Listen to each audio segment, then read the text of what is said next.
మేడ్చల్ జిల్లా జవహర్ నగర్, లాలాగూడ పోలీస్ స్టేషన్ల పరిధిలో తల్లి కూతుళ్ల హత్య కేసులో నిందితులను రిమాండ్కు తరలించారు పోలీసులు.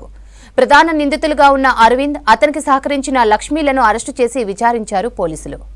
మేస్త్రీగా పనిచేస్తున్న అరవింద్కు లాలాగూడ రైల్వే క్వార్టర్స్ లో నివాసం ఉంటూ వారసత్వంగా వచ్చిన తన తండ్రి ఉద్యోగాన్ని చేస్తున్న లక్ష్మికి పరిచయం ఏర్పడింది.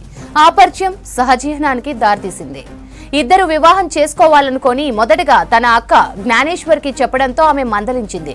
దీంతో ఆమెపై కక్ష పెంచుకొని రోకలి బండతో హతమార్చి డ్రైనేజీలో మృతదేహాన్ని పడేశారని తెలిపారు పోలీసులు. తర్వాత వివాహానికి సుశీలను కోరగా అడ్డు చెప్పడంతో హతమార్చాడు అరవింద్. ఈ నెల 10వ తేదీన ప్రధాన నిందితుడు అరవింద్ను అరెస్టు చేయగా 11వ తేదీన లక్ష్మిని అదుపులోకి తీసుకుని విచారించి రిమాండ్కు తరలించామని తెలిపారు పోలీసులు.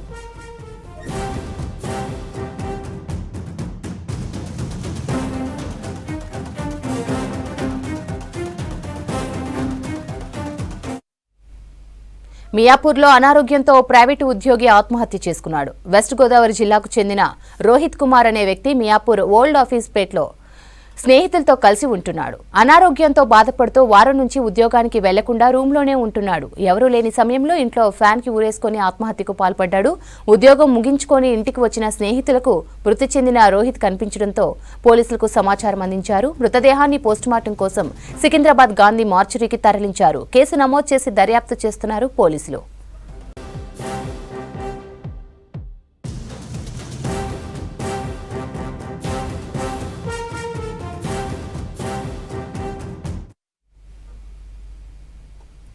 ప్రయాణ సమయంలో గుండె నొప్పికి గురవుతున్నారు డ్రైవర్స్. వరంగల్ జిల్లాలో కారులో వెళ్తున్న సమయంలో డ్రైవింగ్ చేస్తున్న వ్యక్తికి ఒక్కసారిగా హార్ట్అటాక్ వచ్చింది. దీంతో కారు కాల్వలోకి దూసుకెళ్లడంతో అందులో ఉన్న ముగ్గురు చనిపోయారు. గతంలోనూ బస్సులు, లారీలు నడుపుతున్న డ్రైవర్లకు గుండెపోటు వచ్చి ప్రమాదాలు జరిగిన సందర్భాలు ఉన్నాయి. ప్రయాణాలు చేసేటప్పుడు డ్రైవర్స్ జాగ్రత్తగా ఉండాలంటున్నారు డాక్టర్లు. బాడీలో మార్పులు గమనించాలని, ఎప్పటికప్పుడు వైద్య పరీక్షలు చేయించుకోవాలని సూచిస్తున్న కార్డియాలజిస్ట్ గోపీకృష్ణతో శ్రీశైలం ఫేస్ టు ఫేస్. వ్యక్తి కారు నడుపుతూ వెళ్తుండగా గుండెపోటు అకస్మాత్తుగా వచ్చింది. దాంతో అతనితో పాటు అతని మరో 2 కుటుంబ సభ్యులు కూడా చనిపోయారు. ఇట్లాంటి సందర్భాలు అంటే ఏదైనా వాహనం నడిపేటప్పుడు ఇలాంటి గుండెపోటు ఎందుకు వస్తుంది, రావడానికి కారణాలు ఏంటి, ఒకవేళ రాకుండా ఉండాలంటే ఏం జాగ్రత్తలు తీసుకోవాలి, లేదంటే దూర ప్రయాణాలు చేసే ముందు ఎట్లాంటి జాగ్రత్తలు తీసుకోవాలి, అంటే ఎట్లాంటి వారిలో ఇట్లాంటి అకస్మాత్తుగా డ్రైవింగ్ చేసేటప్పుడు గుండెపోటు వస్తుంది, ఇట్లాంటి అంశాలని మనం డాక్టర్ కార్డియాలజిస్ట్ ఉన్నారు డాక్టర్ గోపికృష్ణ గారు, ఆయన అడిగి తెలుసుకుందాం. సార్, ముందుగా 2 రోజుల కిందనే ఘటన జరిగిందండి. వెళ్తుండగా అకస్మాత్తుగా గుండెపోటు రావడంతో కాలువలో పడి చనిపోయారు. వాళ్ళ భార్య మాత్రమే మిగిలింది. ఇట్లాంటి సందర్భాలు అంటే ఏం రీజన్ అయి ఉంటుంది సార్ ఈ ఘటన వెనుక? ఒకటండి, ఏంటంటే హార్ట్ అటాక్ అనే దాన్ని, హార్ట్ ప్రాబ్లం వేరు, అటాక్ వేరు. అటాక్ అంటే దాని మీనింగ్ ఏంటంటే అకస్మాత్తుగా వచ్చేది. ఈ అకస్మాత్తుగా వచ్చే హార్ట్ అటాక్ మామూలు వాళ్ళల్లో వచ్చే అటాక్స్ లాగానే అయినా ఉండొచ్చు, లేదా డ్రైవింగ్ చేసేటప్పుడు స్పెషల్లీ మీరు అన్నట్టు కొన్నిసార్లు ప్రత్యేకంగా వీళ్ళకి కొన్నిసార్లు స్పెషల్ కండిషన్లో వచ్చే ఛాన్స్ ఎక్కువగా ఉంటుంది. ఒకటి ఏంటంటే చాలామంది ఆల్రెడీ హార్ట్ రిస్క్ ఫ్యాక్టర్స్ ఉన్న వాళ్ళు, అంటే ఆల్రెడీ ఎక్కువ రోజుల నుంచి బీపీ, ఎక్కువ సంవత్సరాల నుంచి బీపీ, షుగరు, లేకపోతే కొలెస్ట్రాల్ ఇవన్నీ ఉన్నవాళ్ళు, అసలు కంట్రోల్ లేదు ఈ మధ్యలో అనేవాళ్ళు, ప్లస్ వీళ్ళల్లో ఈ మధ్యకాలంలో ఈ కొన్ని రోజుల నుంచి వాళ్ళకి కొద్ది దూరం నడిస్తేనే నొప్పి, ఛాతీ నొప్పి, లేదా ఆయాసము, లేదా చెమటలు పట్టడము, లేదా దడ రావడము, ఇట్లాంటివి వస్తున్నాయంటే దాని అర్థం ఏంటంటే ఈ రోజుల్లో ఈ మధ్యకాలంలో ఆయనకి లోపల ఇంకేదో జరుగుతుంది, అంతకుముందు ఉన్న బ్లాక్స్ పెరుగుతున్నాయి, సడన్లీ హార్ట్ అటాక్ వచ్చే ఛాన్స్ ఎక్కువ ఉంది వీళ్ళలో అని వాళ్ళు తెలుసుకోవాలి. సో ఈ టైంలో వీళ్ళు డ్రైవింగ్ని అవాయిడ్ చేయడం మంచిది. ఇట్లాంటి సిమ్టమ్స్, లక్షణాలు ఉన్న వాళ్ళు, స్పెషల్లీ నేను చెప్పినట్టు డయాబెటీస్, హైపర్ టెన్షన్, స్మోకింగ్, ఇట్లాంటి వాళ్ళు, కంట్రోల్ లేని వాళ్ళు, ప్లస్ ఈ మధ్య కాలంలో అకస్మాత్తుగా అనుకోకుండా వీళ్ళు కొద్ది దూరం నడిస్తేనే ఆయాసము, ఛాతీ నొప్పి, దడ రావడం ఉన్న వాళ్ళు చాలా చాలా జాగ్రత్తగా ఉండడం మంచిది. డ్రైవింగ్ చేయకపోవడం మంచిది. ఎందుకంటే డ్రైవర్స్కి హార్ట్ అటాక్ వస్తే వీళ్ళతో పాటు ఉండే ప్రయాణికుల ప్రాణానికి కూడా నష్టం కాబట్టి యాక్సిడెంట్ అయ్యే ఛాన్స్ ఉంటుంది, దానివల్ల మిగతా వాళ్ళ ప్రాణాలు పోయే ఛాన్స్ ఉంటుంది. కాబట్టి వీళ్ళు చాలా జాగ్రత్తగా ఉండాల్సిన అవసరం ఉంది. గతంలో కూడా మనం చూస్తే ఆర్టీసీ డ్రైవర్ కానీ, లేకపోతే లారీ కానీ, లేకపోతే ఇతర పెద్ద పెద్ద వాహనాలు నడిపే వాళ్ళు కూడా ఈ గుండెపోటు రావడంతో వెంటనే వాహనాన్ని ఆపడమో లేకపోతే ఏదైనా ప్రమాదానికి గురవడమో జరిగింది. సో అంటే ఈ డ్రైవర్లకి ఈ ముప్పు ఎందుకు ఎక్కువ ఉంటుంది? యాక్చువల్లీ మీరు అడిగింది మంచి ప్రశ్న అండి. యాక్చువల్లీ ఇంతకుముందు మీరు అడిగినట్టు మామూలు డ్రైవర్స్కి వస్తేనే ఆయనతో పాటు ఉండే నలుగురికి ఇంకా ప్రమాదం, కానీ ఆర్టీసీ డ్రైవర్స్కో లేకపోతే స్పెషల్లీ పైలట్స్కో ఇట్లాంటి వాళ్ళకి హార్ట్ అటాక్ వస్తే ఇంకా పరిస్థితి ఊహించుకోండి ఎంతమంది ఉంటారు. వాళ్ళతో పాటు 50 నుంచి బస్సు అయితే 50 నుంచి 60 70 లేదా ఏరోప్లేన్ అయితే 200 మెంబర్స్ కూడా ఉండే ఛాన్స్ ఉంది. బోయింగ్స్ అయితే ఇంకెక్కువ మంది ఉంటారు. సో అందుకే డిపార్ట్మెంట్స్ వాళ్ళు కూడా ఎప్పుడు ఆర్టీసీ డ్రైవర్స్కి లేకపోతే పైలట్స్కి ఎప్పుడు హెల్త్ చెకప్ తీసుకునేటప్పుడు ఫిట్మెంట్ టెస్ట్ తీసుకుంటారు, మధ్యలో ఫిట్మెంట్ టెస్ట్లు అడుగుతారు, వాళ్ళకి రొటీన్గా టెస్టులు పంపిస్తూ ఉంటారు. వాళ్ళ ఆరోగ్యం మీద వాళ్ళ డిపార్ట్మెంట్ వాళ్ళు కూడా ఎక్కువ శ్రద్ధ పెడుతూ ఉంటారు. ఎందుకు అంటే వీళ్ళు ఎక్కువగా ప్రొలాంగ్ డ్రైవింగ్ అంటే లాంగ్ డ్రైవింగ్కి అలవాటు పడి ఉంటారు కాబట్టి ఎక్కువ సిట్టింగ్ పొజిషన్లో ఉంటారు. అంటే ఇన్యాక్టివిటీ, ఫిజికల్ ఇన్యాక్టివిటీలో ఉంటారు, కదలకుండా ఒకటే పొజిషన్లో కూర్చొని ఉంటారు. వీళ్ళకి ఏంటంటే ఫిజికల్ యాక్టివిటీ ఉండదు. సో ఫిజికల్ యాక్టివిటీ లేని వాళ్ళకి ఎప్పుడైనా అందరికీ తెలిసిందే హార్ట్ వచ్చే ఛాన్సెస్ కొద్దిగా ఎక్కువగా ఉంటాయి. రెండోది చాలా ఫ్యాటిక్కి లోన్ అవుతారు, అలసటకు లోన్ అవుతారు ఎక్కువ దూరం పోయేసరికి. దీనివల్ల స్ట్రెస్ యాడ్ అవుతుంది. స్ట్రెస్ హార్మోన్స్ వల్ల లోపల బ్లాక్స్ ఉంటే తొందరగా రప్చే హార్ట్ అటాక్స్ వచ్చే ఛాన్స్ ఉంటుంది. ఎక్కువగా హెల్త్ చెకప్ చేసుకోవడము, స్మోకింగ్ స్పెషల్లీ అవాయిడ్ చేయడం. ఎందుకంటే స్మోకింగ్ కూడా వీళ్ళకి ఎక్కువ అలవాటు ఉంటుంది. ఎందుకు నిద్ర రాకుండా ఉండడానికి స్మోక్ చేస్తూ ఉంటారు. స్మోకింగ్ తగ్గించుకోవడము, మధ్యలో రెస్ట్ తీసుకోవడము, లేదా లాంగ్ జర్నీస్లో ఆల్టర్నేట్ డ్రైవర్స్ ఇంకో డ్రైవర్ని పక్కన పెట్టుకోవడము, ఫుడ్ చాలా వీలైనంత వరకు వాళ్ళ ఫుడ్ తెచ్చుకొని తినడము, ఈ హెల్తీ ఎన్విరాన్మెంట్స్ అంటే ఎక్కువ ప్రొలాంగ్ డ్రైవింగ్స్ మధ్యలో బ్రేక్స్ తీసుకోవడము, కాళ్ళని ఊరికే కదిలించుకోవడం చేయాలి. ఎందుకంటే హార్ట్ అటాక్స్తో పాటు వీళ్ళకి వచ్చే ఇంకొక ప్రమాదమైన కండిషన్ ఏంటంటే పల్మరీ థ్రాంబో ఎంబోలిజం. అంటే వీళ్ళు ఫిజికల్గా ఇన్యాక్టివ్ ఉన్నప్పుడు కాళ్ళని ఎక్కువ కదిలినప్పుడు ఏమవుతుంది, కాళ్ళలో రక్తం గడ్డలు కట్టుకుంటాయి. స్పెషల్లీ ఎయిర్ ట్రావెల్ చేసేటప్పుడు ప్రయాణికులకు కూడా చెప్తారు కంటిన్యూస్గా కాళ్ళు కదిపించుకోండి అనేసి. ఎందుకంటే కాళ్ళల్లో కదనపడప్పుడు ఏమవుతుందంటే కాళ్ళలో రక్తం గడ్డలు ఏర్పడతాయి. ఈ రక్తం గడ్డలు సడన్లీ హార్ట్ వైపు వచ్చేసి హార్ట్లో ఉండే లంగ్స్లోకి వెళ్ళిపోయి, రైట్ హార్ట్ నుంచి లంగ్స్లోకి ఊపిరితిత్తులోకి వెళ్ళిపోయి ఊపిరితిత్తుల్లో ఉండే ప్రధానమైన రక్త నాళాలని ఒకటేసారి అడ్డుపడి బీపీని కంప్లీట్లీ బ్లడ్ ఫ్లోని ఆపేస్తాయి. సో బీపీ పడిపోవడం వల్ల ఏమవుతుందంటే రక్త ప్రసారణ బాడీలోకి ఆగిపోయేసి బ్రెయిన్, హార్ట్ ఇవన్నీ ఒకేసారి ఆకస్మికంగా ఆగుతాయి. ఇది పల్మరీ థ్రాంబోలిజం. ఇది ఇంకొక రకమైన హార్ట్ అటాక్ కాకుండా ఇంకొక రకమైన స్ట్రోక్ లాంటి ఈక్వలెంట్. ఇది కూడా ప్రాణానికి ప్రమాదం, అకస్మాత్తుగా చనిపోతూ ఉంటారు.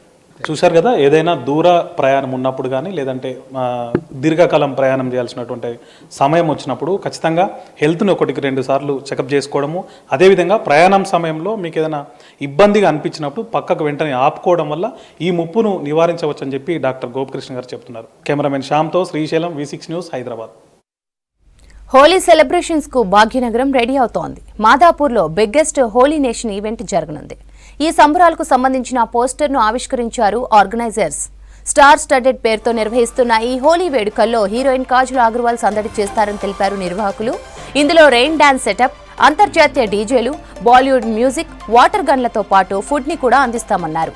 దీనికి సంబంధించిన టికెట్స్ కోసం తమని సంప్రదించాలన్నారు నిర్వాహకులు.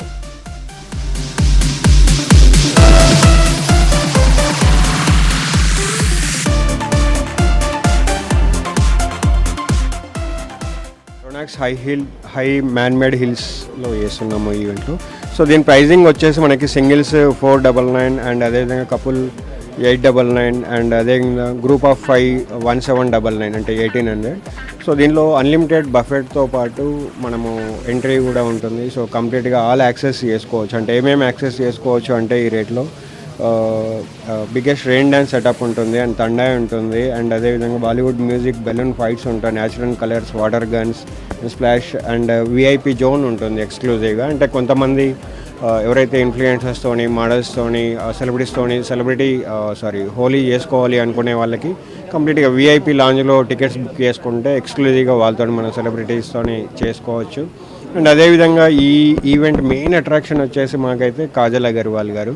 సో ఇప్పటి నుండి అయితే ఈ పోస్టర్ రిలీజ్ అయిన దగ్గర నుండి మాకైతే మెనీ కాల్స్ రావడం జరుగుతూ ఉంది. నాట్ ఓన్లీ యూత్ నుండే కాకుండా ఫ్యామిలీస్ నుండి అదేవిధంగా కార్పొరేట్ పీపుల్స్ నుండి చాలా వరకు మాకు బుకింగ్స్ అయితే అవుతూ ఉన్నాయి. సో మేమైతే ఎక్స్పెక్ట్ ఒక 5,000+ అయితే అనుకుంటా ఉన్నాము.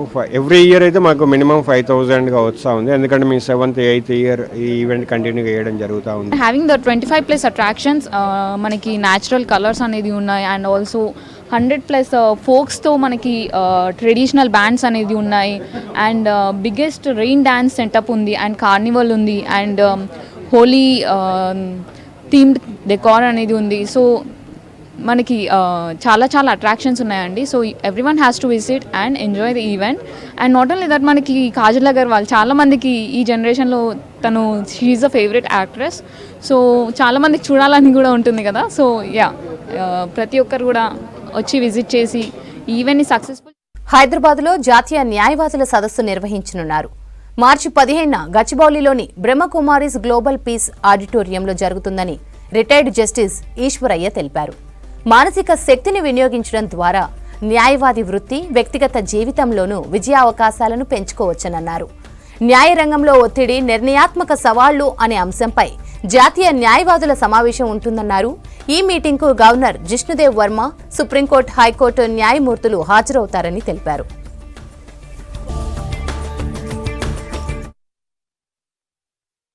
సొసైటీలో పీస్ ఉన్నప్పుడే, శాంతి ఉన్నప్పుడే, సుఖం ఉన్నప్పుడే, సంతోషం ఉన్నప్పుడే సొసైటీ బాగుపడుతుంది. కాబట్టి ఈ యొక్క వివిధ రకాలైన అన్ని క్రిమినలైజేషన్, కమ్యూనలైజేషన్, తర్వాత ఈ చీటింగ్, ఆర్సన్, లూటింగ్ ఇవన్నీ ఎట్లా ఉన్నాయో వాటికి అంటే ఒక సమాజానికి ఒక మెసేజ్ ఇవ్వాలా, వాళ్ళతోని 24 గంటలు మెలిగేటువంటి అడ్వకేట్స్ కూడా శక్తి అంటే వాళ్ళకి మన అందరికీ తెలుసు, మన ఆలోచన విధానంతోనే ఏదైనా పని చేస్తాం. మనం ఆలోచన షార్ప్ ఉంటే, అంటే ఆత్మిక శక్తి ఉంటే, స్వశక్తి ఉంటే, తన బలము ఉంటే, తన యుక్తి శక్తి ఉంటే ఏ సమస్యనైనా తీర్చుకోవచ్చు. కాబట్టి అటువంటి యొక్క స్పీడీ డిస్పోజల్కి ఉపయోగపడేటువంటి ఒక టెక్నికల్ సబ్జెక్ట్ని పెట్టినాము. ఈ రోజుల్లో మనందరికి తెలుసు అన్నమాట, ఏ ప్రొఫెషన్ అయినా ఉండనియండి, అందరికీ స్ట్రెస్ అనేది ఉంటుంది. ఆ స్ట్రెస్ కారణంగా మన యొక్క ఏదైతే వర్క్ ఉందో ఆ వర్క్ని అంత ఎఫిషియెంట్గా చేయలేకపోతున్నాము. డెసిషన్స్ తీసుకోవడంలో కూడా కొంచెం వెనుక ముందు అనేది అవుతుంది. అయితే విశేషంగా ఈ కాన్ఫరెన్సు ఒకటైతే సమాజంలో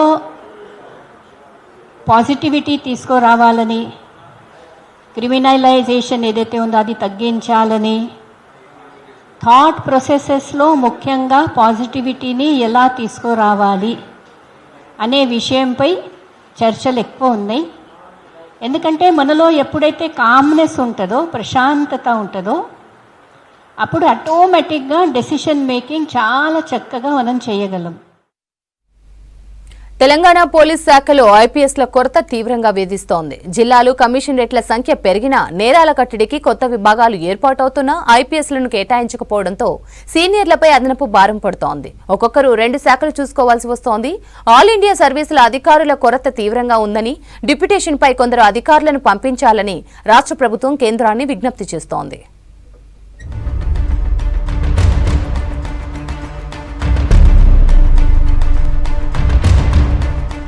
దేశవ్యాప్తంగా ఐపీఎస్ల కొరత ఉంది. తెలంగాణకు 2016 నుంచి ఇప్పటి వరకు క్యాడర్ రివ్యూ చేయలేదు కేంద్ర హోంమంత్రిత్వ శాఖ. దీంతో తెలంగాణలో ఐపీఎస్ల కొరత ప్రభుత్వాన్ని వేధిస్తోంది. దేశంలో 4754 ఐపీఎస్ల పోస్టులుండగా ఉద్యోగం చేసిన వారు 3848 మంది మాత్రమే. నియామకాలు లేకపోవడంతో 906 పోస్టులు ఖాళీగా ఉన్నాయి. దీంతో పలు రాష్ట్రాలు ఐపీఎస్ల కొరత ఎదుర్కొంటున్నాయి.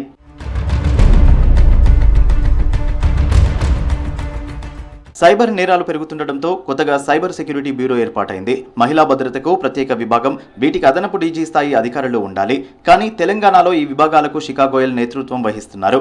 33 జిల్లాల్లో 9 కమిషనరేట్లుండగా 20 జిల్లాలకు ఎస్పీలు విధులు నిర్వహిస్తున్నారు.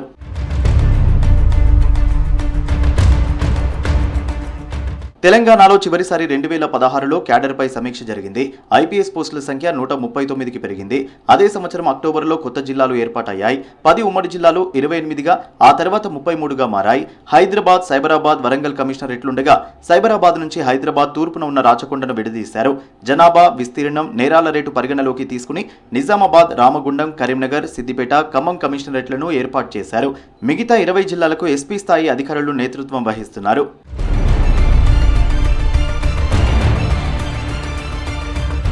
2021లో కేంద్ర హోంశాఖ ఐపీఎస్ క్యాడర్ను సమీక్షించి పోస్టులను పెంచాల్సి ఉండగా కోవిడ్తో వాయిదా పడింది. 2021 నుంచే తెలంగాణ సర్కారు కేంద్రానికి మొరపెట్టుకుంటున్న క్యాడర్ రివ్యూలో అడుగు ముందుకు పడలేదు.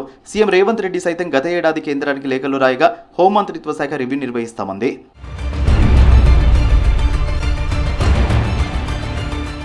గతేడాది కేంద్ర హోంశాఖ సహాయ మంత్రి ఐపీఎస్ల కొరత తమ దృష్టిలో ఉందని క్యాడర్ రివ్యూలో చెప్పారు. ఇది జరిగి 2 నెలలు గడిచినా కేంద్రం నుంచి ఎలాంటి స్పందన లేకపోవడంతో సీఎం రేవంత్ రెడ్డి ఢిల్లీ పర్యటనలో ప్రధాని నరేంద్ర మోదీని కలిసి 28 అదనపు ఐపీఎస్ పోస్టులను మంజూరు చేయాలని విజ్ఞప్తి చేశారు.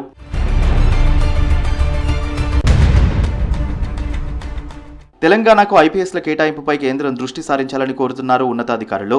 నేరాల నియంత్రణకు ఉపయోగపడుతుందంటున్నారు విశ్లేషకులు. ఎండాకాలం మొదలైంది. ఇంటి నుంచి బయటకు రావాలంటే భయపడుతున్నారు జనం. ఇంట్లో ఉండాలన్నా ఉక్కపోతతో ఇబ్బంది పడుతున్నారు. దీంతో ఏసీ కంటే చౌకగా ఇల్లు చల్లబరుస్తున్న కూలర్లకు డిమాండ్ పెరిగింది. దీంతో బ్రాండెడ్ కూలర్స్ కు దీటుగా తక్కువ ధరల్లో అందించేందుకు సిటీలోనే తయారు చేస్తున్నారు లోకల్ వ్యాపారులు.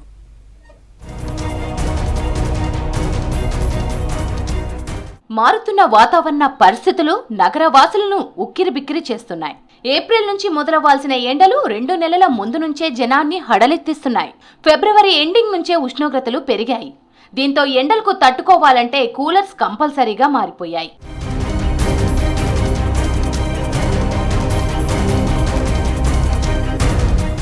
పెరుగుతున్న ఎండలకు నిద్రలేక సతమతమవుతున్నారు జనం. చల్లగా లేకపోవడంతో పిల్లలు పడుకోవడం లేదని వాపోతున్నారు. అందుబాటు ధరల్లో లభించే కూలర్స్ కొనేందుకు ఇష్టపడుతున్నారు ప్రజలు. దీంతో కూలర్స్ కు ఏడాది డిమాండ్ పెరిగింది. ఇంటి సైజును బట్టి కూలర్లను కొంటున్నామని తెలిపారు సిటీ జనం. నేను కూలర్ తీసుకుందామని మొత్తం ఎక్కడ అంటే అక్కడ తిరిగి చూశాను. చాలా షాప్లలో తిరిగాను, చాలా షోరూమ్లలో చూశాను. ఇక్కడ చాలా తక్కువలో వస్తున్నాయి మన కూలర్లు. నాకు వచ్చి ఇప్పుడు ఈ కూలర్ వచ్చి నాకు 5000లో వచ్చింది. ప్లస్ ఈ కూలర్ వచ్చి ఓన్లీ 2500 అంట. నేను ఆల్రెడీ ఇప్పుడు 2 కూలర్ తీసుకొని వెళ్తున్నాను ఇక్కడ నుండి. అదే వేసవకాలం వస్తుంది కదండి, ఏసీలు కొనుక్కునే స్తోమత లేదు. ప్రజలకు సామాన్య రేట్లలో తక్కువ ధరల్లో అందుబాటులో ఇక్కడ దొరుకుతుందని తెలిసి ఇక్కడ కూలర్ కొనడానికి వచ్చాం సార్. చాలా రీజన్గా ఉన్న రేట్లు సామాన్యులు అందరికీ అందుబాటులో ఉంటాయి. ఇప్పుడు మన షాపుల్లో కొనే కంటే 1500 1000 రూపాయలు తక్కువలోనే వస్తాయి సార్. మనకి రిపేర్కి వచ్చినా సరే వెంటనే వాళ్ళు వచ్చి వెంటనే రిపేర్ చేసి వెళ్తారండి. 1 ఇయర్ అయినా 6 months అని వారంటీ వాళ్ళే ఇస్తారు. మనకు అన్ని రిపేర్ చేసి. గత ఏడాదితో పోలిస్తే ఈ సంవత్సరం ఎండలు ఎక్కువగా ఉండడంతో ఏసీల అమ్మకాలు ఎక్కువగానే ఉంటాయంటున్నారు ఎయిర్ కూలర్ల కంపెనీలు. కస్టమర్లను ఆకట్టుకునేలా Bajaj Electricals, Philips, Symphony, Usha, Crompton, Kenstar సంస్థలు కొత్త మోడల్స్ ని లాంచ్ చేస్తుంటే వాటికి దీటుగా లోకల్ కూలర్స్ కూడా రెడీ అవుతున్నాయి. కూలర్స్ అయితే మన దగ్గర సింగిల్ బెడ్రూమ్ కి ఉంది, హాల్ కి ఉంది. 7000 నుంచి మనకి 20,000 వరకు ఉన్నాయి. డిపెండ్ మీ రిక్వైర్మెంట్ మీద, మీ రూమ్స్ మీద అండ్ పర్సన్ మీద ఉంటుంది. లైక్ ఇప్పుడు సింగిల్ పర్సన్ ఉన్నాడు, చిన్నది కూలర్ ఉంది, వచ్చేస్తుంది 8x8, 8x6 ఉంది. ఓన్లీ అంటే 3 members ఉన్నారు, వాళ్ళకి 9000లో ఉంది. 5 members ఉన్నారంటే మనకి 10,000లో ఉంది. ఇక బడా సంస్థలు మార్కెట్ లోకి తీసుకొచ్చే బ్రాండెడ్ ఎయిర్ కూలర్లతో పోలిస్తే లోకల్ గా తయారు చేసే కంపెనీల కూలర్ల అమ్మకాలు పెరిగాయి. బ్రాండెడ్ తో పోలిస్తే తక్కువ ధరలో లభించే లోకల్ మేడ్ కూలర్స్ ని కొనేందుకు ఎక్కువ మంది ఆసక్తి చూపిస్తున్నారు. కూలర్లు 2000 నుంచి 5000 రూపాయల వరకు అందుబాటులో ఉన్నాయంటున్నారు తయారీదారులు. 15 years నుంచి కూలర్ బిజినెస్ చేస్తున్నాము. అసెంబుల్డ్ కూలర్స్ చేస్తాము. మిడిల్ క్లాస్ వాళ్ళందరికీ అందుబాటులో ఉండే విధంగా అదే ప్రైస్ తగ్గట్టు క్వాలిటీ కూడా మెయింటైన్ చేసుకుంటా 3,000 to 5,000 బిట్వీన్ కూలర్స్ అందరికీ ప్రొవైడ్ చేస్తున్నాము. షోరూమ్కి సప్లై చేస్తాము. అదేవిధంగా ఇక్కడ ఎవరైనా తెలిసిన వాళ్ళు చుట్టుపక్కల వాళ్ళు వస్తే వాళ్ళకు కూడా సేల్ చేస్తాము. ఇవాళ రేపు బ్రాండెడ్ కూలర్ కొనాలంటే 15,000 నుంచి 20,000 దాకా ఉన్నది. అదే ప్రైస్లో మనవి 5 కూలర్ నుంచి 6 కూలర్లు వస్తాయి. ఇంకొకటి ఏంటంటే ఏసీ కొంటే 40,000 దాకా ఉంటుంది. పర్ మంత్ వచ్చేసి కరెంటు బిల్లు 5,000 to 6,000 వస్తుంది. ఒక మంత్ కాదనుకుంటే 2 కూలర్లు వచ్చేస్తాయి. ఇక్కడ మిడిల్ క్లాస్ వాళ్ళందరికీ అందుబాటులో ఉండే విధంగా క్వాలిటీ కానీ సర్వీస్ కానీ ప్రొవైడ్ చేస్తున్నాము. రోజు రోజుకు ఎండలు మండిపోవడంతో కూలర్స్ కొనేవారి సంఖ్య పెరిగింది. దేశంలో మొత్తం కూలర్స్ అమ్మకాల్లో లోకల్ మేడ్ వాటా 35% ఉన్నాయంటున్నారు విశ్లేషకులు. రంగారెడ్డి జిల్లా కోకాపేటలో ఓవర్ స్పీడ్తో కార్ డ్రైవ్ చేసిన ఇంజనీరింగ్ విద్యార్థి మృతి చెందాడు. అతివేగంగా విద్యుత్ స్తంభాన్ని ఢీకొట్టడంతో కారులో ప్రయాణిస్తున్న 5గురికి తీవ్ర గాయాలయ్యాయి. అతివేగమే ప్రమాదానికి కారణమన్నారు పోలీసులు. ఇదే అంశానికి సంబంధించి మరింత సమాచారం రామ్ ప్రసాద్ అందిస్తారు. అతివేగంతో కారును నడిపి ప్రమాదానికి గురైన సంఘటన హైదరాబాద్లోని నార్సింగి పోలీస్ స్టేషన్ పరిధిలో జరిగింది. మనం ప్రస్తుతం నార్సింగి పోలీస్ స్టేషన్ పరిధిలో ఉన్నటువంటి కోకాపేట్ నియో పోలీస్ వద్ద ఉన్న ఏదైతే మూవీ టవర్స్ ప్రాంతం ఉందో ఈ ప్రాంతంలో జరిగినటువంటి కారు ప్రమాదం వద్ద అయితే మనం ఉన్నాం. ఇక్కడ చూడవచ్చు ఎంజీఐటీ కాలేజీకి సంబంధించినటువంటి 6 విద్యార్థులు కూడా ఈరోజు మధ్యాహ్నం 2:30 గంటల ప్రాంతంలో అయితే ఇటు నియో పోలీస్ నుంచి అయితే ఇటు మూవీ టవర్స్ వైపు వెళ్తున్న క్రమంలో అత్యంత వేగంతో వచ్చి అయితే ఇక పక్కనే ఉన్నటువంటి విద్యుత్ స్తంభాన్ని ఢీకొన్నటువంటి ఘటనలో అయితే ఆ సమయంలో కారులో 6 ఉండడం జరిగింది. ఈ క్రమంలోనే కారు డ్రైవింగ్ చేస్తున్నటువంటి అలిగేటు శ్రీకర్ అనేటువంటి విద్యార్థి అయితే సంఘటనా స్థలంలోనే మృతి చెందినట్లు ఇక్కడ నార్సింగి పోలీసులు తెలపడం జరిగింది. ఇటు శ్రీకర్తో పాటు కారులో 5 విద్యార్థులు MGIT కాలేజీకి సంబంధించినటువంటి కంప్యూటర్ సైన్స్ ఇంజనీరింగ్లో మొదటి సంవత్సరం చదువుతున్నటువంటి విద్యార్థులు వివేక్, అదేవిధంగా హేమసాయి, సృజన్, కార్తికేయ, హర్షాలు కూడా ఇటు శ్రీకర్తో పాటు కారులో ఉన్నారు. ఈ క్రమంలో శ్రీకర్ డ్రైవింగ్ చేస్తున్న క్రమంలో అయితే ఒక్కసారిగా అతివేగంతో వచ్చి పోల్ను ఢీకోవడంతో అయితే కారు మొత్తం కూడా మనం గమనించవచ్చు నుజ్జు అయిపోయింది. ఈ క్రమంలోనే మిగతా 5 కూడా శ్రీకర్తో పాటు ఉన్నటువంటి మిగతా 5 కూడా ఇటు స్థానిక పోలీసులు కానీ స్థానికంగా ఉన్నటువంటి ప్రజలు కానీ ఇటు కారులో ఇరుక్కుపోవడంతో అయితే వారిని ప్రాణాలతో అయితే బయటికి రక్షించడం జరిగింది. ఈ ప్రమాదంలో ఇటు శ్రీకర్ ఇక్కడే ప్రాణాలు వదిలిపోగా ఇటు 5 అయితే ఇటు స్థానికంగా ఉన్నటువంటి కాంటినెంటల్ ఆసుపత్రికి తరలించి అయితే ఇటు చికిత్స అందిస్తున్నట్లు పోలీసులు సమాచారం ఇవ్వడం జరిగింది. 6 విద్యార్థులు కూడా ఇటు Mahatma Gandhi institute of technology సంబంధించినటువంటి విద్యార్థులు కావడంతో అయితే ఈరోజు మధ్యాహ్నం 2:30 గంటల ప్రాంతంలో ఈ ప్రమాదం జరిగింది. క్రమంగా మనం గమనిస్తే ఇటు MGIT కాలేజీకి సంబంధించి అయితే అటు మధ్యాహ్నం 3 గంటల తర్వాతే కళాశాలకు నుంచి విద్యార్థులను బయటికి అనుమతిస్తారని ఇటు కాలేజీ నుంచి తెలుస్తున్నప్పటికీ 2:30 గంటల ప్రాంతంలో అయితే ఈ ప్రమాదం జరగడంతో విద్యార్థులు కాలేజీకి వెళ్ళారా లేదా ఈ ప్రమాదానికి సంబంధించి మనం చూడవచ్చు. ఈ క్రమంలోనే ఈ రోడ్డు అంతా కూడా చాలా పెద్దగా ఉండడంతో అయితే ఇక్కడ 0 కట్లతో పాటు ఇటు డ్రిఫ్ట్స్ చేస్తున్న సమయంలోనే ఇటు అతివేగంతో అయితే ప్రమాదానికి గురైనట్లయితే స్థానిక ఉన్నటువంటి కొంతమంది వ్యక్తులు చెప్తున్నారు. ప్రమాదంలో అయితే ఇటు 6 విద్యార్థులు ఒకటే కారులో ఉండడంతో అయితే మనం చూడవచ్చు కారు ముందు భాగాన్ని మనం గమనిస్తే ఇటు డ్రైవింగ్ చేసినటువంటి స్పాట్లోనే మృతి చెందిన శ్రీకర్ ఉన్నటువంటి ప్లేస్ని అయితే మనం గమనించవచ్చు. కారు మొత్తం కూడా ఇటు స్తంభానికి ఒక్కసారిగా బలంగా తాకడంతో డ్రైవర్తో ఉన్నటువంటి ప్లేస్ మొత్తం కూడా నుజ్జు అయిపోయింది. ఈ క్రమంలోనే సంఘటనా స్థలంలోనే ఇటు శ్రీకర్ ప్రాణాలు వదిలినట్లయితే ఇక్కడ పోలీసులు చెప్తున్నారు. అనంతరం గాయపడినటువంటి తీవ్ర గాయాల పాలైనటువంటి 5 విద్యార్థులను కూడా ఇక్కడ కాంటినెంటల్ గచ్చిబౌలి హాస్పిటల్కి అయితే తరలించి చికిత్స అందిస్తున్నట్టు తెలుస్తుంది. ప్రమాదానికి సంబంధించి విద్యార్థులు కళాశాల నుంచి వస్తుంటే జరిగిందా అనే విషయంపై అయితే ఇంతవరకు క్లారిటీ రాలేదు. కానీ ప్రమాదం జరిగినటువంటి యొక్క వివరాలన్నింటినీ కూడా సంబంధిత విద్యార్థుల కుటుంబాలకైతే ఇప్పటికే పోలీసులు సమాచారం అందించడం జరిగింది. కారు అతివేగంగా వెళ్ళడానికి గల కారణాలు ఏంటి, అంతేకాకుండా విద్యార్థులు ఇటు కళాశాల నుంచి ఇంటికి వెళ్తున్నారా లేదంటే ఈ రోడ్లపైన ఏమైనా స్టంట్స్ కానీ డ్రిఫ్ట్స్ కానీ చేస్తూ ప్రమాదానికి గురైనటువంటి అన్ని కోణాలలో కూడా ఇక్కడ నార్సింగి పోలీసులు అయితే దర్యాప్తు చేస్తున్నారు. ఇప్పటికే మృతి చెందినటువంటి శ్రీకర్కు సంబంధించినటువంటి వివరాలను కూడా కుటుంబ సభ్యులకైతే నార్సింగి పోలీసులు సమాచారం ఇవ్వడంతో పాటు మిగతా 5 విద్యార్థులకు సంబంధించినటువంటి ఆరోగ్య పరిస్థితిని మనం గమనిస్తే ఈ 5 విద్యార్థుల్లో కూడా మరొక విద్యార్థి పరిస్థితి కూడా విషమంగా ఉన్నట్లయితే ఇప్పటికే పోలీసులు ప్రాథమికంగా సమాచారాన్ని అందించడం జరిగింది. ప్రమాదానికి గల కారణాలను కూడా ఇంకా అన్ని కోణాల్లో కూడా పోలీసులు దర్యాప్తు చేస్తున్నటువంటి పరిస్థితి అయితే ఇక్కడ నియో పోలీస్ వద్ద ఉన్నటువంటి మూవీ టవర్ దగ్గర అయితే మనకు తెలుస్తూ ఉంది. కెమెరామెన్ మధుతో Ramprasad, V6 news, Hyderabad. Saroor Nagar police స్టేషన్ను ఆకస్మికంగా తనిఖీ చేశారు సైబరాబాద్ సిపి సుధీర్ బాబు. రికార్డులు పరిశీలించడంతో పాటు రిసెప్షన్, పెట్రోలింగ్ స్టాఫ్ విభాగాల పనితీరు, సీసీటీవీల నిర్వహణ అంశాలను సమీక్షించారు. సమస్యాత్మక ప్రాంతాల సిబ్బంది అప్రమత్తంగా ఉండాలని ఆదేశించారు. శాంతి భద్రతల పరిరక్షణకు తీసుకుంటున్న చర్యలను అడిగి తెలుసుకున్నారు. మహిళా భద్రతకు అధిక ప్రాధాన్యత ఇవ్వాలని సూచించారు సిపి సుధీర్ బాబు.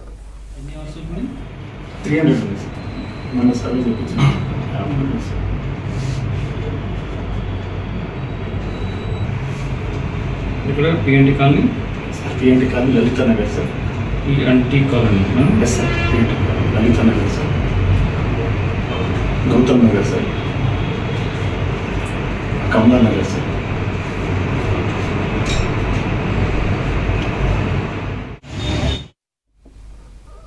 సమ్మర్ స్టార్ట్ అవ్వడంతో తినే ఆహారంపై శ్రద్ధ పెట్టాలని సూచిస్తున్నారు డాక్టర్లు. ఆయిల్, ప్యాకేజ్డ్ ఫుడ్, షుగర్ ఎక్కువ ఉన్న డ్రింక్స్ తీసుకోవద్దని చెప్తున్నారు.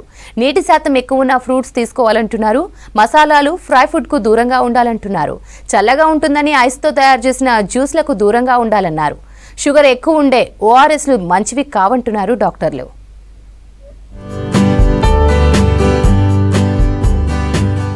ఎండాకాలం ఆహారం విషయంలో జాగ్రత్తలు తీసుకోవాలంటున్నారు డైటీషియన్స్. వేడి పెరిగిపోయి బాడీలో నీటి శాతం తగ్గిపోతుందంటున్నారు. బయటకు వెళ్లినప్పుడు చెమట రూపంలో లవణాలు కోల్పోతారని తెలిపారు. మితాహారం తీసుకుంటూ పండ్ల రసాలు ఎక్కువ తీసుకోవాలని సూచిస్తున్నారు. బిర్యానీలు, ఫ్రైడ్ ఐటమ్స్ తినవద్దని సూచిస్తున్నారు డైటీషియన్స్. అపరిశుభ్రమైన ఐస్తో తయారు చేసిన జ్యూసులు తాగొద్దంటున్నారు. షుగర్ ఎక్కువగా ఉండే ఓఆర్ఎస్లు కూడా దూరంగా ఉండకపోతే డయేరియా బారిన పడే ప్రమాదం ఉంటుందని హెచ్చరిస్తున్నారు డైటీషియన్స్. ఎక్కువ స్పైసీ ఫుడ్, మసాలాలు అవి ఎక్కువ ఉన్న ఫుడ్స్, ఆయిల్లో డీప్ ఫ్రై చేసిన ఫుడ్స్ కానీ, సాల్ట్ ఎక్కువ ఉన్న ఫుడ్స్, షుగరీ డ్రింక్స్ అంటే ఇట్లా సోడాలు, కూల్ డ్రింక్స్, షుగర్ కంటెంట్ ఎక్కువ ఉన్న డ్రింక్స్ కానీ, ఆల్కహాలిక్ బెవరేజెస్ కానీ ఇటువంటివన్నీ అవాయిడ్ చేయాలి. తీవ్రమైన ఎండలను తట్టుకునేందుకు నూనెలు తక్కువ వాడిన ఆహారం తీసుకోవాలని సూచిస్తున్నారు డాక్టర్లు. ఇంట్లో తయారు చేసిన ఆహారమే తినాలని సూచిస్తున్నారు. కీరా దోస, సొరకాయ, బీరకాయ, ఆకుకూరలు వంటివి ఉండేలా చూసుకోవాలంటున్నారు. తాజా పండ్లతో పాటు జ్యూసులను తీసుకోవాలన్నారు. వాటర్ మిలాన్, గ్రేప్స్, స్ట్రాబెర్రీస్ మేలు చేస్తాయని సూచిస్తున్నారు. కొబ్బరి బొండాలు, రాగిజావ, మజ్జిగ, లస్సీ, షర్బత్ బాడీకి విటమిన్లు అందిస్తాయని తెలిపారు డైటీషియన్స్. మజ్జిగ కానీ, కొబ్బరి నీళ్లు కానీ, లెమన్ జ్యూస్, రాగి జావ, కోల్డ్ సూప్స్, అలాగే సిట్రస్ ఫ్రూట్స్ అంటే బత్తాయి, కమల, ఇవన్నీ రిచ్ ఇన్ విటమిన్ సి. వీటిని మనం యాంటీ ఆక్సిడెంట్స్ అని కూడా అంటాం, విటమిన్ ఏ, సి, ఈని. సో ఇట్లాంటివి ఎక్కువ ఉన్న ఫ్రూట్స్ని, తాజా పండ్లు, కూరగాయలు బాగా తీసుకోవాలి. ఎండలు పెరగడంతో తినే ఆహారంపై జాగ్రత్తలు తీసుకోవాలని సూచిస్తున్నారు డాక్టర్లు. బాడీ డీహైడ్రేట్ కాకుండా చూసుకోవాలంటున్నారు. సమ్మర్లో వాహనదారులు జాగ్రత్తగా ఉండాలని సూచిస్తున్నారు ట్రాన్స్పోర్ట్ ఎక్స్పర్ట్స్. నిర్లక్ష్యంగా డ్రైవింగ్ చేస్తే ప్రమాదాలు జరిగే అవకాశం ఉందంటున్నారు. పెరుగుతున్న ఎండలకు వాహనాల టైర్లు బ్లాస్ట్ అవుతాయంటున్నారు. వాహనాల మెయింటెనెన్స్ చూసుకోవాలని సూచిస్తున్నారు ఎక్స్పర్ట్స్.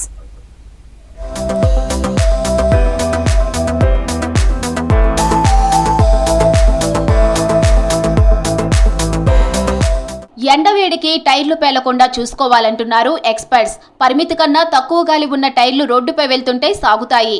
తీవ్రమైన రాపిడి, వేడి పెరిగిపోవడంతో టైరు స్ట్రక్చర్ దెబ్బతింటుంది. దీంతో టైర్లు పేలిపోతాయి.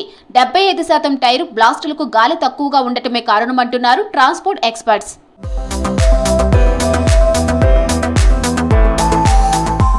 ఒక్కో వాహనం టైరుకు దానికి కావాల్సిన పరిమాణంలో గాలి అవసరం ఉంటుంది. తయారీదారు నిర్దేశించిన పరిమాణంలోనే టైరుకు గాలి కొట్టించాలి.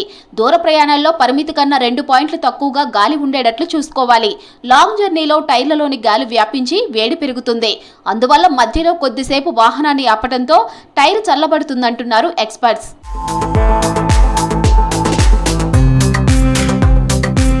టైర్లలో నైట్రోజన్ నింపడం చాలా మంచిదని సూచిస్తున్నారు. దీనికి మండే స్వభావం ఉండదని, త్వరగా వేడెక్కదంటున్నారు. టైర్లు కోతలు, పగుళ్లు, ఉబ్బినట్టు ఉండటం, పాత పంక్చర్లలో నుంచి గాలి లీక్ అవుతుందా లేదా అనే దాన్ని రెగ్యులర్ గా చూసుకోవాలి. పరిమితికి మించి బరువును వేస్తే టైర్లపై ఒత్తిడి పెరిగి పేలడానికి దారితీస్తుంది. హీట్ జనరేట్ అయ్యి ఎయిర్ పెరిగే ఛాన్స్ ఉంటుంది అన్నమాట. అప్పుడు పలిగే ఛాన్స్ ఉంటుంది. ఎవ్రీ 5000 కిలోమీటర్స్కి రొటేషన్, అలైన్మెంట్, క్వాలిటీ చెక్ చేసుకునేదే ముందు మనకి కొత్త వేసుకుంటే సరిపోతుంది. ఎనీ బ్రాండ్ టైర్ పగులుతుంది, మనం చూసుకోకపోతే రెగ్యులర్గా. తక్కువ యూజ్ చేసే వాళ్ళకే ఎక్కువ జరుగుతుంటుంది. రెగ్యులర్గా యూజ్ చేసే వాళ్ళకి జరగదు. ఇది ఎయిర్ తక్కువ ఉన్నప్పుడు మనకి తెలిసిపోతుంది. రెగ్యులర్గా యూజ్ చేసే వాళ్ళకి 15 డేస్కు 1 మంత్కి ఒకసారి టైర్ వెహికల్ చేసి బయటకు తీసే వాళ్ళకి అది వాళ్ళకి అబ్జర్వ్ ఉండదు, ఐడియా ఉండదు. చూసుకోకుండా హైవేలు వెళ్తారు, అప్పుడు ఆ ఛాన్స్ ఉంటుంది. గుంతల రోడ్లు, రాళ్లు, రప్పలతో కూడా టైర్లు పేలుతాయంటున్నారు. ఎండవేడి పెరిగే కొద్దీ టైర్లలోని గాలి వ్యాకోచించి ప్రెషర్ ఎక్కువైపోతుంది. టైర్లు వీక్ అయినా, డ్యామేజ్ అయినా పేలే అవకాశాలు ఎక్కువగా ఉంటాయి. ఎండ, వాన, వాతావరణ మార్పులతో రబ్బరు పనితీరులో కూడా మార్పు వస్తుందని, నాణ్యమైన టైర్లనే కొనాలని సూచిస్తున్నారు మెకానిక్స్. సర్వీస్ దగ్గర పడుతుంటే అట్లా పేలిపోతుంటుంది. పంక్చర్స్ ఎక్కువ ఉన్నా కానీ గాలి దిగిపోయి పేలిపోయే ఛాన్స్ ఉంటుంది. ఎండాకాలంలో వేడి వల్ల రన్నింగ్లో టైర్ గిట్టంగా గరం అవుతుంది. దానివల్ల పేలిపోయే ఛాన్స్ ఉంటుంది. టైర్ వల్ల ఎయిర్ గిట్టంగా కంటిన్యూ చెక్ చేస్తూ ఉండాలి. ఎయిర్ తక్కువ ఉన్నట్ల ప్రాబ్లం అవుతూ ఉంటుంది. లాంగ్ జర్నీ చేసే వాళ్ళు టైర్ 15 డేస్కి ఒకసారి చెక్ చేస్తూ ఉండాలి, ఎయిర్ చెక్ చేపిస్తూ ఉండాలి. దానివల్ల అట్లా ప్రాబ్లం రాకుండా చూసుకోవచ్చు ఎండాకాలంలో. సమ్మర్ కదా, ఇప్పుడు ఇంజన్ బి హీట్ అవుతూ ఉంటుంది. ఆయిల్ బి 15 డేస్కో 20 డేస్కో ఒకసారి చెక్ చేపిస్తూ ఉండాలి. మంచిగా చూసుకుంటే మంచిగా నడుస్తుంది బండి. పెట్రోల్ బి మంచి పెట్రోల్ పంపులో వేపియాలి. అక్కడ ఇక్కడ వేపిస్తే ఇప్పుడు కొద్దిగా మిక్సింగ్ పెట్రోల్ వస్తుంది, దానివల్ల బి ప్రాబ్లమ్స్ వస్తాయి. బండి ఎయిర్ బి మంచిగా చెక్ చేయించుకోవాలి. నైట్రోజన్ ఎయిర్ కొట్టిస్తుంది లారీలకు ఒకటికి. మా 2 వీలర్కి అయితే ఇదే మామూలు ఎయిర్ కొట్టిస్తే అయిపోతుంది. ఆ పెద్ద బండ్లు అంటే హెవీ లోడ్ ఉంటాయి కదా, దానికంటే నైట్రోజన్ కొట్టిస్తారు. మన 2 వీలర్కి అయితే ఎయిర్ కొట్టిస్తే నడుస్తుంది. అదే హెవీ బండ్లు అంటే నైట్ ఎక్కువ నడుస్తాయి కదా, డేలో ఎక్కువ నడిపియ్యరు. టూ వీలర్ బి డేలో తక్కువ నడుస్తాయి. ఇప్పుడు ఎండాకాలం కదా, నైట్ ఎక్కువ తిరుగుతూ ఉంటాయి. ఇప్పుడు ఎండాకాలం కదా, హెవీ బండ్లు ఎక్కువ లాంగ్ వెళ్తూ ఉంటాయి కదా, అక్కడక్కడ మధ్యలో ఆగి ఆగి వెళ్తూ మెల్లగా వెళ్తుంటే మంచిగా ఉంటాయి. టైర్లు పేలిపోయే అవకాశం ఉండదు. దేశంలో ఏటా 4 లక్షల పైగా రోడ్డు ప్రమాదాలు జరుగుతున్నాయి. వీటిలో టైర్లు పేలడంతో కూడా యాక్సిడెంట్ అవుతున్నాయని లెక్కలు చెబుతున్నాయి. హైదరాబాద్ నాంపల్లిలోని టీఎన్జీఓ కార్యాలయంలో ఇఫ్తార్ విందు నిర్వహించారు టీఎన్జీఓ సెంట్రల్ యూనియన్ కార్యదర్శి ముజీబ్. మత పెద్దల ప్రార్థన అనంతరం ఉద్యోగులతో కలిసి ఇఫ్తార్ విందును స్వీకరించారు. ఈ విందులో ఎమ్మెల్సీ కోదండరాం, కాంగ్రెస్ నాయకుడు Addanki Dayakar, minorities residential society vice chairman Faheemuddin Qureshi, TGO అధ్యక్షుడు ఏలూరి శ్రీనివాస్, టీఎన్జీఓ అధ్యక్షుడు మారం జగదీష్ పాల్గొన్నారు.